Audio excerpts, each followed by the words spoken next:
Hey everyone, ready for another deep dive? Today we're tackling a case that's got the tennis world talking. The doping case involving Iga Świątek. Five-time Grand Slam champ, yeah.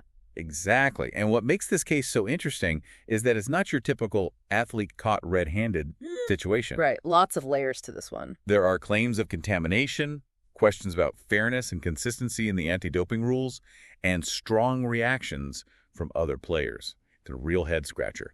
So let's unpack what happened, why this matters, and what this all reveals about the challenges athletes face today. Okay, well, first things first, the facts. Just before the Cincinnati Open this past August, Swiatek tested positive for trimetazidine, which is also known as TMZ. TMD, got it. This drug is usually used for angina, which is a heart condition, but it can also improve endurance. So that's why it's banned in sports, in a sense. And because of the positive test, Swiatek received a 1-month suspension, which she accepted. 1 month. Seems kind of short, especially when we hear about other athletes getting hit with way longer bans, sometimes even years. What's the deal with that? Well, the key difference here is that Swiatek and her team are claiming unintentional ingestion. They say the TMZ actually came from contaminated melatonin tablets that she was using. Right. For sleep and jet lag, you know, the usual. Wait, hold on. Yeah. Melatonin. Yeah. The common sleep aid. You're saying her sleep meds were contaminated with a banned substance? That's what they're claiming, and they provided evidence to back it up. Independent analyses of her specific brand of melatonin, LEKM Melatonia, which is Polish-made, showed traces of TMZ. Right, wow. And get this. The International Tennis Integrity Agency, the ITIA, decided to do their own testing. Seriously, they took it that far? Oh, yeah. They tested both opened and sealed samples of that same melatonin brand, sent them to a lab in Salt Lake City.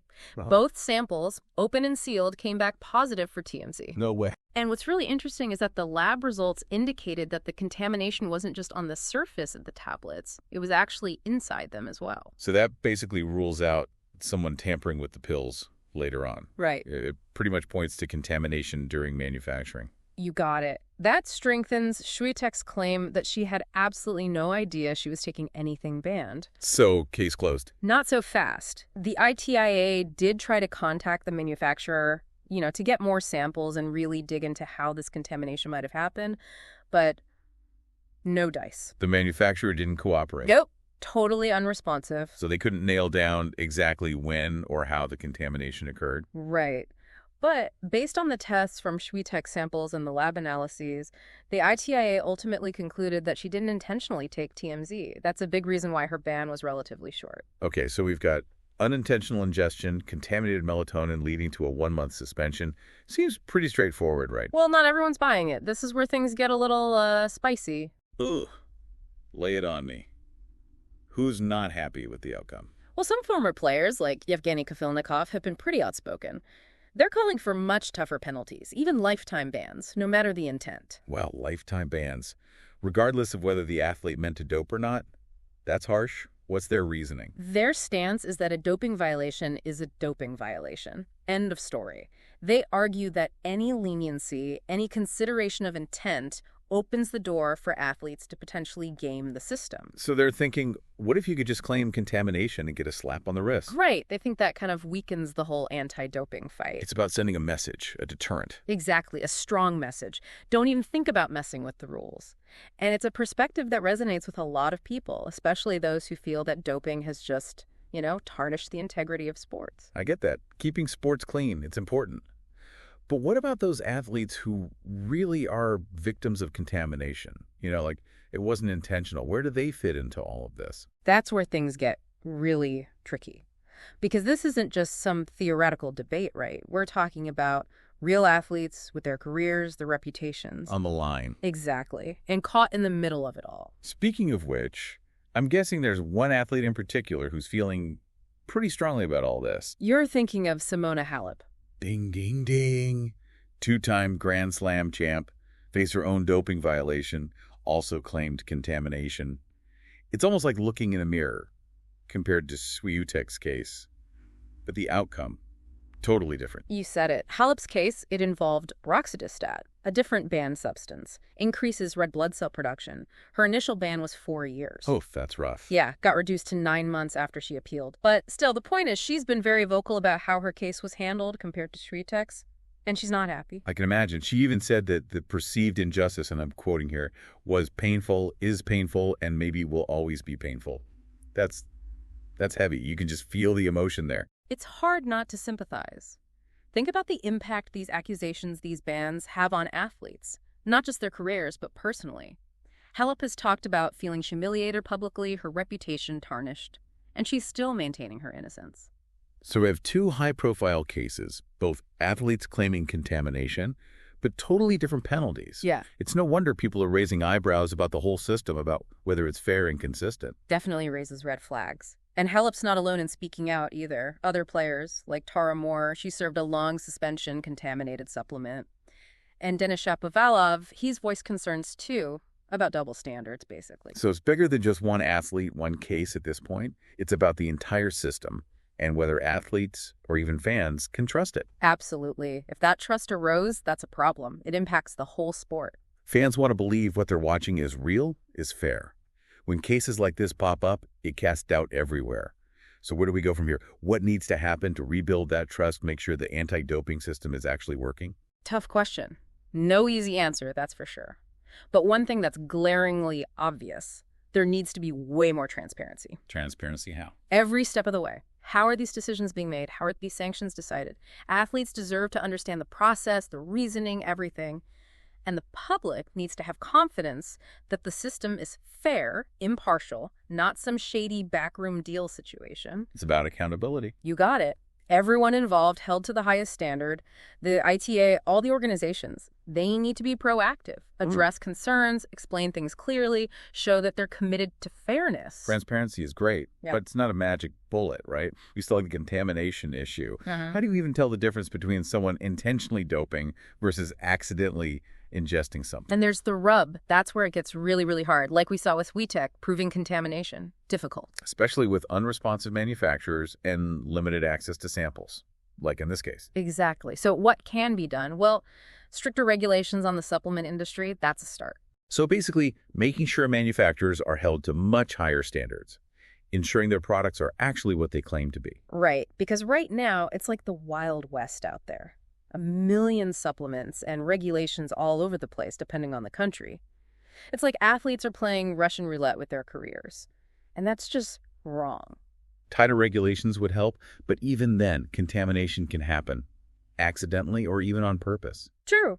So we got to educate athletes about the risks. Just because something says natural or safe doesn't mean it's automatically free of banned substances. And athletes need to know about resources, testing services, things like that, where they can actually have supplements analyzed. Knowledge is power, right? The more informed they are, the better decisions they can make about what goes into their bodies. All this sounds good in theory, but is it enough?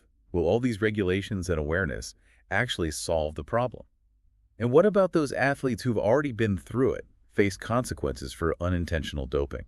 Valid questions, and no easy answers there either. But I do think it's a step in the right direction, at least. Creating a system that tries to prevent this stuff, but also helps those who are affected by it. Finding that balance, protecting the integrity of the sport, but also recognizing that athletes are human, they can make mistakes. Exactly. And it's an ongoing conversation. We got to keep asking those tough questions, looking for solutions, and working together to create a system that works for everyone. You know, what strikes me about this whole case is how much it's divided people. Yeah, strong opinions on all sides. It really feels like everyone's picking a side. Team Swiatek totally believing her contamination story, or team rules are rules, where any positive test means you're guilty. It's almost like two completely different ways of seeing the world, right? Yeah. One's all about trusting athletes, giving them the benefit of the doubt. The other's all about hard lines, keeping things black and white to protect the sport. And that's the tough part, isn't it? How do you balance those two? You want to punish intentional doping, for sure, but you also have to acknowledge that sometimes these things happen accidentally. You're hitting on the fundamental challenge here. Finding that sweet spot, that system that's tough but fair. It's got to deter cheating, but also have room for recognizing honest mistakes. So you're not just trying to catch the bad guys, but also protect the innocent. 100%. And that takes nuance. You have to look at everything. Yeah. The athlete's past, what the substance is, the proof of contamination or lack of it, the whole picture. That puts a lot of weight on the shoulders of the anti-doping authorities. They're the ones making those judgment calls. And it's a huge responsibility. That's why impartiality, objectivity, transparency, all of that, it's crucial. They have to prove they're being fair, that their decisions are based on facts and not some hidden agenda. Especially with all the public pressure and the media frenzy around these cases, that can't be easy. It's a tightrope walk, for sure.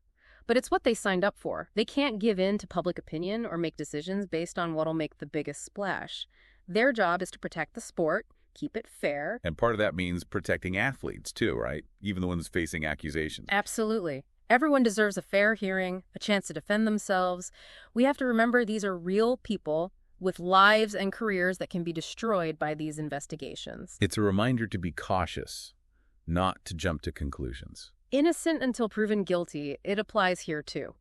And the media, they play a role in this too. Responsible reporting, not just chasing sensational stories, that's key. Give people the full picture, the context, all sides of the story. Exactly. And remember, athletes are human. They have their own lives, struggles, they make mistakes like everyone else. Easy to forget that when you're caught up in the competition, the wins and losses. We need to see the human side of this. These cases, they have real consequences for the people involved, no matter what the outcome is. Well, this has been a deep dive, that's for sure. Doping, it's complicated, there's no easy fix. But these conversations, looking at it from different angles, that's what we need. Agreed. We need to keep talking, keep searching for those solutions that protect the sport and treat everyone fairly. It's about finding that middle ground. Right. Upholding the values of the game while respecting the athletes. Right on. And the conversation doesn't end here. That's it for this deep dive, but we want to hear from you.